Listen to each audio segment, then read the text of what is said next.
Making money sports betting, there's a big question, okay? And this question is, how many bets should you be placing a day, right? Should you be placing 4 bets a day, 6 bets a day, 8 bets a day? How many, right? So in this video, I'm gonna be taking you through the math, no BS. How many bets should you be placing a day if you wanna maximize your profits as a sports bettor? So my name's Alex. I graduated from Stanford in math and computer science. And here you can see, my sports betting profit and loss so far in 2023, right? And we're going to be talking about the math behind sports betting. You can see I've placed thousands of bets in 2023, but regardless, let's get into it. First though, there's a little precursor, right? And the precursor is, do you actually have an edge over the sports books?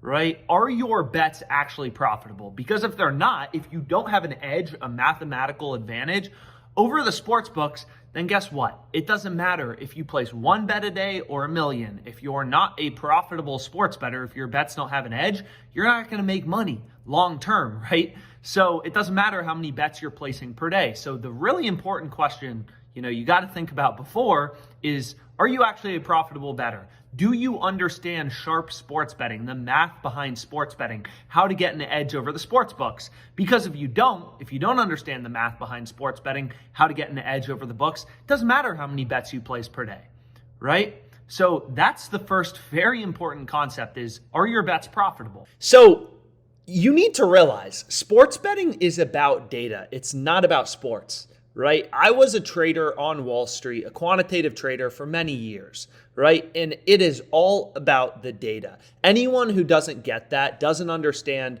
financial markets, stock trading, and you're also not going to understand sports betting because stock trading and sports betting are very similar, right? If you can make money trading in the stock market, then you can beat sports books. It's a lot harder to make money trading stocks as opposed to beating sports books. But regardless, I get all of my bets from the OddsJam Positive EV tool. And the reason I like this tool is you just select the sports books you use and it spits out the profitable bets in green and in bold, right? And it's all based on finding you value in the odds. All these books, they want to set lines independently. They want to be unique. So you can see here for Taylor Walls, over half of a base, this sports book called Jock Market is giving us this play at minus 119 odds.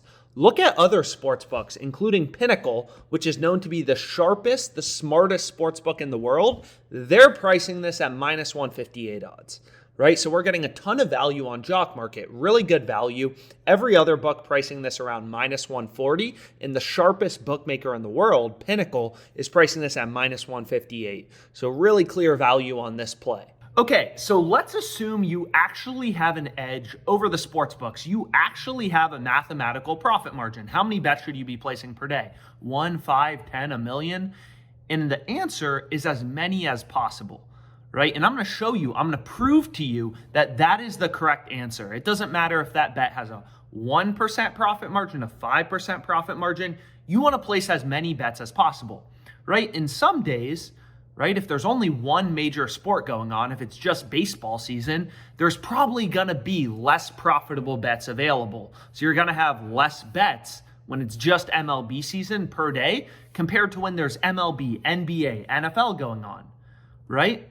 It also depends on how many sports books are available to you. If you use a bunch of sports books, there may be profitable bets on FanDuel, DraftKings, WynnBET, Caesars, maybe profitable sportsbook promotions as well. So the more books you use, the more profitable betting opportunities there's going to be. That's why I always recommend get as many sportsbook accounts as possible. More books, more money in your pocket.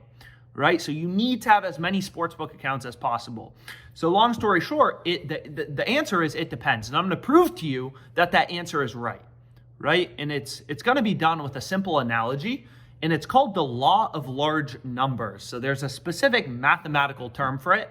But if you look at my Pickett profile, right, a verified bet tracker, I'm up like $80,000 in 2023, you're going to see I have winning days, I have losing days. I have winning weeks, I have losing weeks. It is all about the long-term focus and having an edge and winning long-term, which I know, I have. It's a very large sample size. But what I'm trying to say is I've placed 3,000 bets. You want to place a lot of bets. Let's say you have, $500,000 in your bank account. I don't know, just make up a number, right? Let's say you have 100,000, 500,000, whatever it is, all the money in your bank account. And imagine there's a coin that is 55% to show up on heads. So you know the coin is going to show up on heads more often than tails long term. That coin is weighted to show up on heads. Would you flip that coin with all of your money one time, right? So let's say you have $500,000 total in your bank account. Would you flip a coin for $500,000 and pick heads? Heads is more likely. It's going to show up 55% of the time. You'd be crazy to. No, right? Because 45% of the time you're going to go broke, right? The coin is more likely to show up on heads. Obviously, it's a good bet. If you're flipping a coin for $500,000 and the coin's 55% to show up on heads, of course you'd want to pick heads as opposed to tails. But of course, you could lose all your money, and that's going to happen 45% of the time, right? Now imagine you flip that coin 1,000,000 times, and that coin is 55% to show up on heads. Well, if you look right here, there's a little calculator. It's statistically guaranteed, right, that coin is going to show up on heads more often. So if I could flip a coin, let's say 10,000 times even, if I could flip a coin that's 55% to show up on heads 10,000 times, and if it shows up more often heads than tails, I get to, double my net worth. I would do that in a heartbeat because it is mathematically guaranteed. It's called the law of large numbers, right? It's called the law of large numbers. If the coin is weighted to show up on heads more frequently, in the long run, it's going to show up on heads more frequently. So the point is as a sharp sports bettor, if you have an edge, right, you want to place as many bets as possible to reduce variance. I mean, you can see here, right? I'm up $80,000, but it's been a rocky road. You want to place as many bets as possible to reduce variance, right? And if you have an edge, you're always going to win long term. So think about it. If you just place one bet in a night, if you only place one bet in a night, you're either going to go 1-0 or 0-1, right? Or it could push, but you get the point. You're going to make money or you're going to lose a lot of money. Now, if you spread it out over, let's say 100 bets, if you could find 100 profitable bets and all your bets have an edge, all your bets are going to be profitable, all your bets are profitable, you're, probably very likely to make money most days. I mean, you are very likely to make money most days because all your bets have an edge.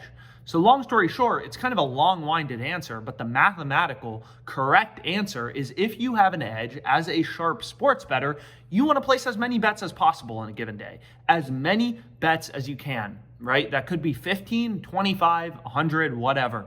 You want to place as many bets as possible. Volume is really important. So hopefully this video was helpful. Let's make some money.